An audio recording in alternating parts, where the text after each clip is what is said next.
When you have data in multiple sheets with the same exact layout and just different values, we can combine them all using many techniques. However, if the sheets are totally non-identical, then Power Query is the preferred option. I am Nabil Murad. In this tutorial, I want to combine 5 worksheets where data is totally different in size, location, and lots of undesirable values. I will clean, transform, and combine any number of non-identical worksheets using Power Query and show you amazing tips and tricks along the way. So let's dive in. Here is my start file. You can download the exercise file and follow along by clicking on the link below this video. In this worksheet, I have a list of products and the quantity sold for each product in each month. So I have from January to December, then I have a total column and I have a total row. I have some values above the top row that I don't need. Note that my header row starts in column B at row number 5, and this data corresponds to the calendar year 2016.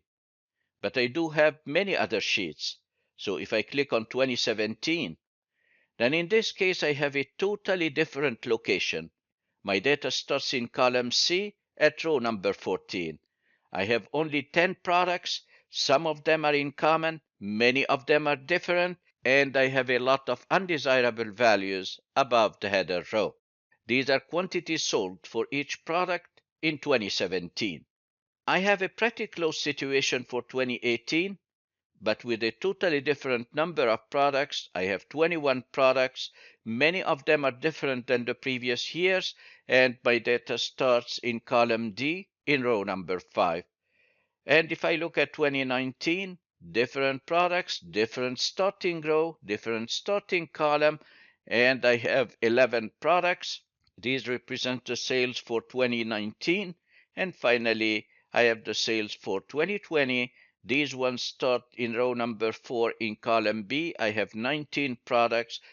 Many of them are different than the previous years, and some of them are in common.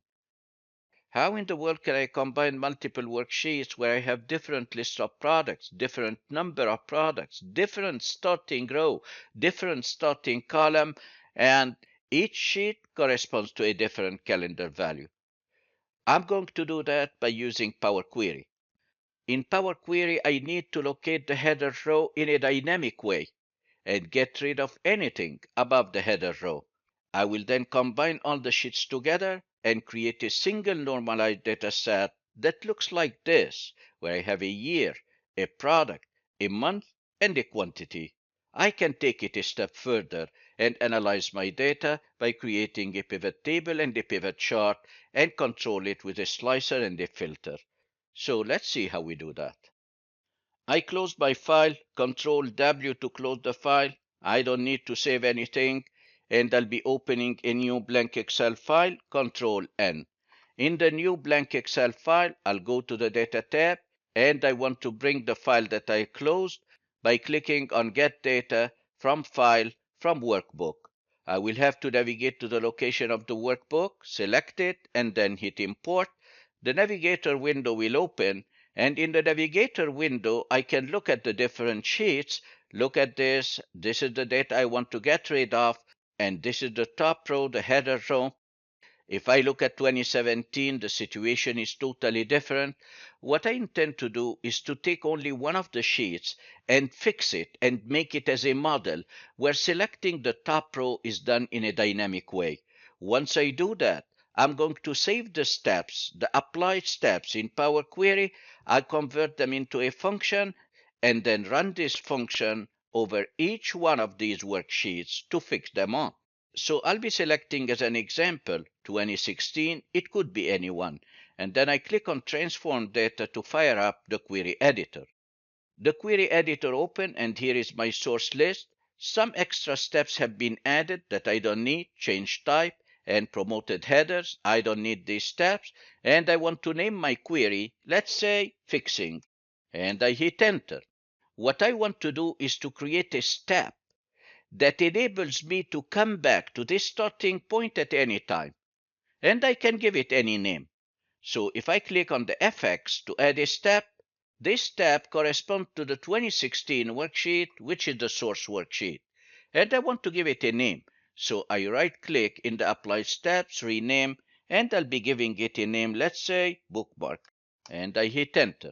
My next step will be locating the header row, but I want to locate it in a dynamic way. So I'll be inserting an index column.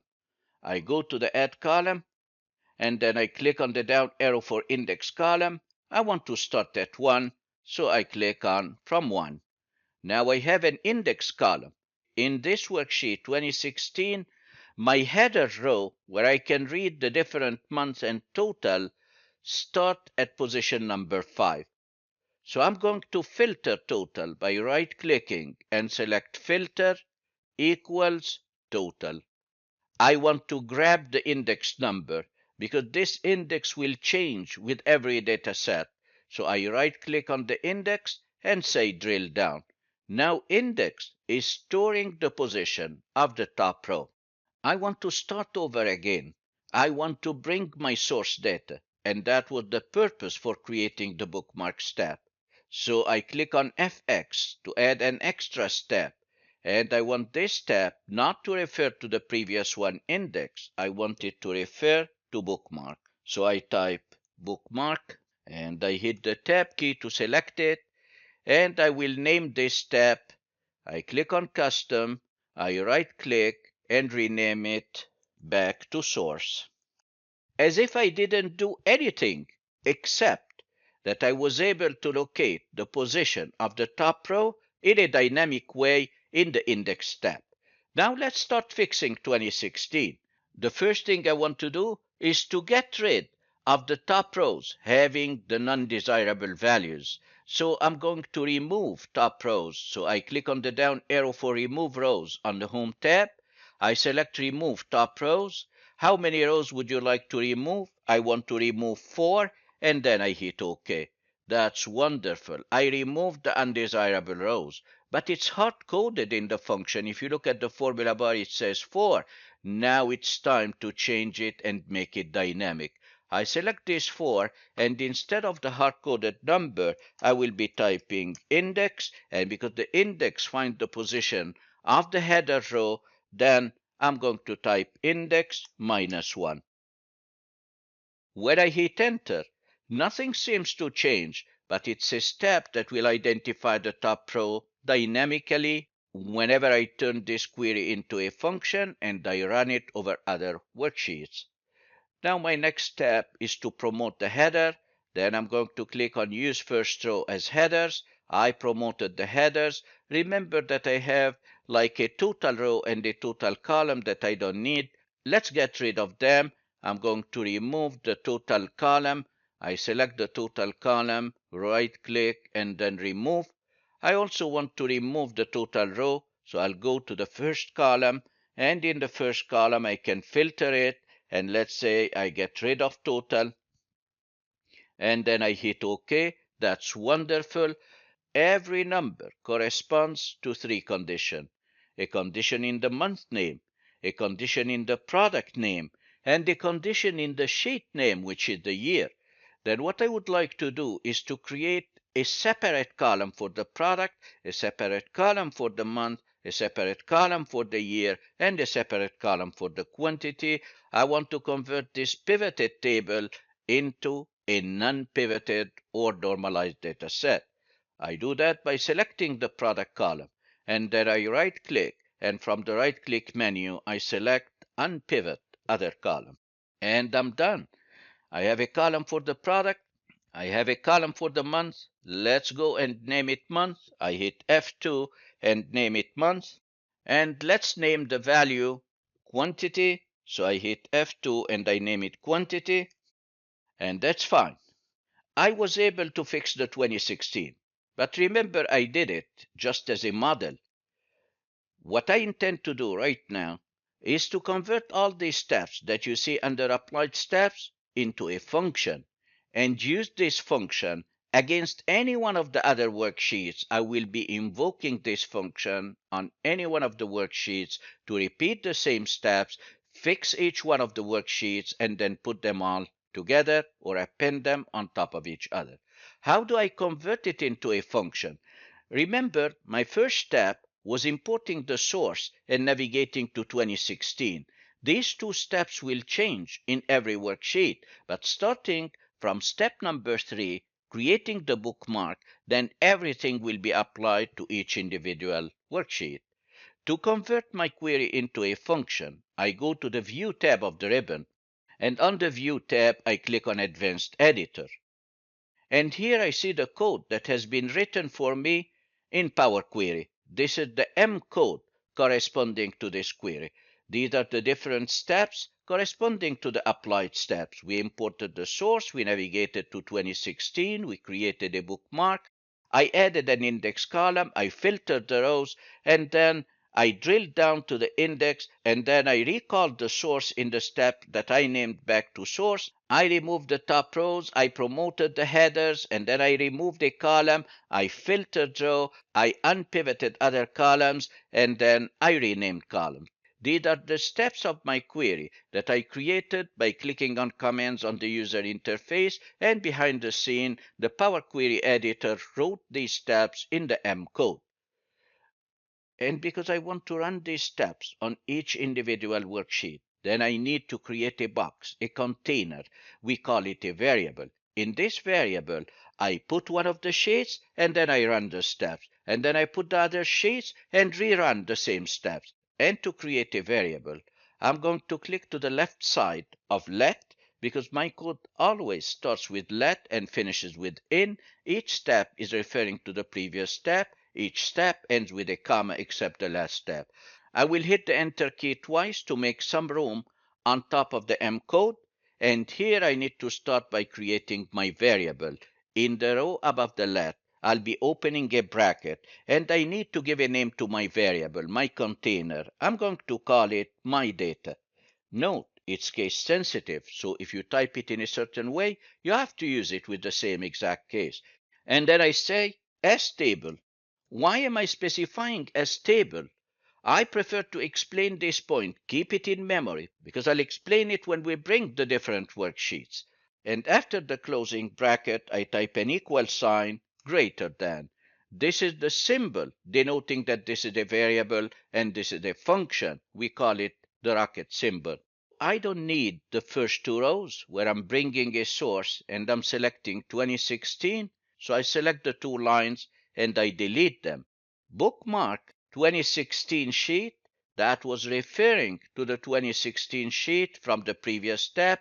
That's the only part that needs to be changed, and it should refer to whatever I have in my container, whatever I have in my variable called my data.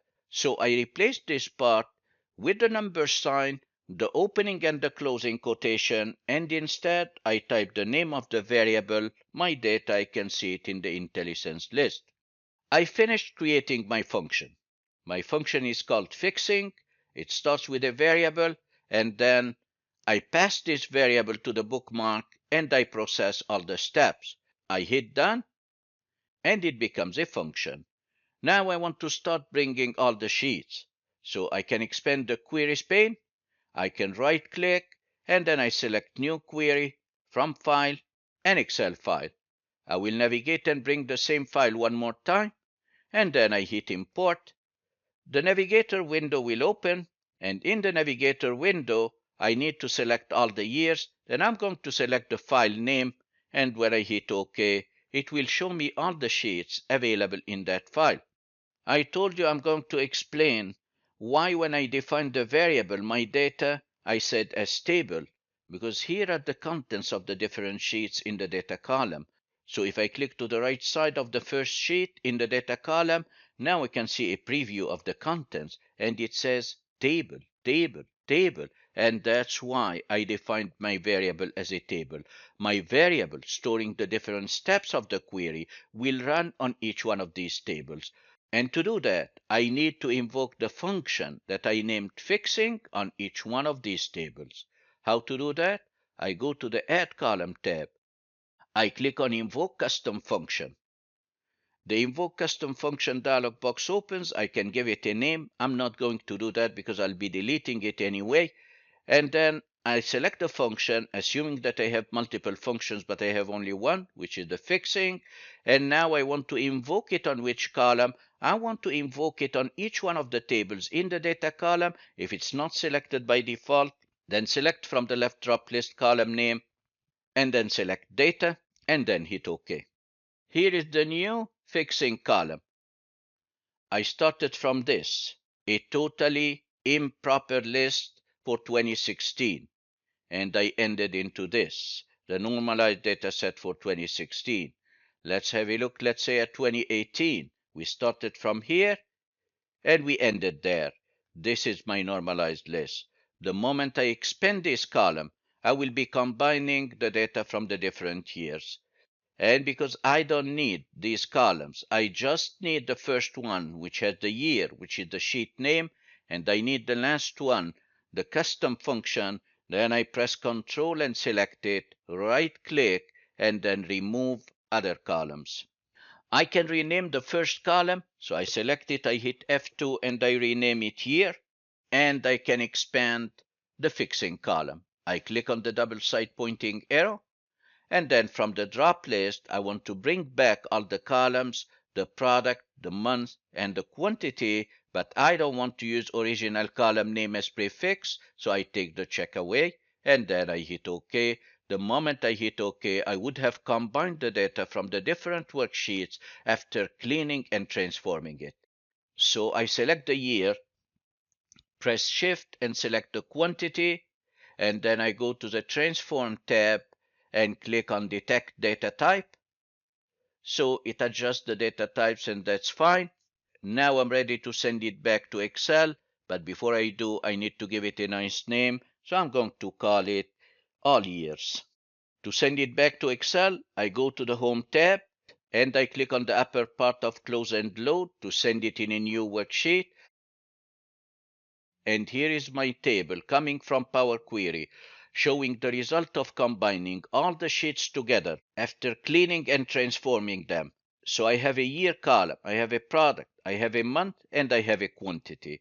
If I look at the queries pane, the function has an FX icon, and it's saved as a connection only, and I have 876 rows coming from the all years query. I'm going to close the query, and I want to create a pivot table, a pivot chart, a slicer, and format them.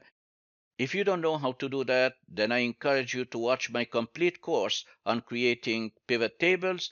I go to the Insert tab of the ribbon, I click on Pivot Table. I want to create my pivot table in the existing worksheet. I select Existing, and then I hit OK. Here is my pivot table placeholder, my pivot table field list. I will be dragging the month to the rows. It creates a list of month, and then I drag the product to the filter, and I drag the quantity to the values. So here I have the sum of quantity. I want to format the numbers in my pivot table, bring the label here at the top, apply a style. Now I want to create the default column chart and format it, so I use the shortcut Alt F1. I reposition my chart. I want to get rid of these buttons, so I right-click and select Hide All Field Buttons. I want to get rid of the legend, and I want to get rid of the vertical axis and the horizontal grid lines as well. I want to create a title, reduce the gap between the different columns, bring the data labels, and format them. Now I finished creating my charts and I formatted it. I'm not focusing on formatting charts in this tutorial. I want to bring a slicer to test the interactivity. I go to the Pivot Table Analyze tab, click on Slicer, select the year, and then I hit OK. Here is my slicer. I can resize my slicer and split it into 5 columns. So on the Slicer tab, I click on the up arrow and select 5 columns. I can add a style to my slicer to match the pivot table, and that's wonderful. Now I can test the interactivity. If I select 2017, then everything is dynamic. I can press Ctrl and select 2019, so my slicer is governing the pivot table and the pivot chart. Remember, the pivot table was created based upon the data coming from Power Query, which is the result of combining 5 non-identical sheets. We created a custom function, and we invoked the custom function on each one of the different worksheets. If you found value in this tutorial, give it a thumbs up and make sure you subscribe to my channel and ring the bell to be notified when new tutorials are released. The best is yet to come. Thanks for watching and see you next time.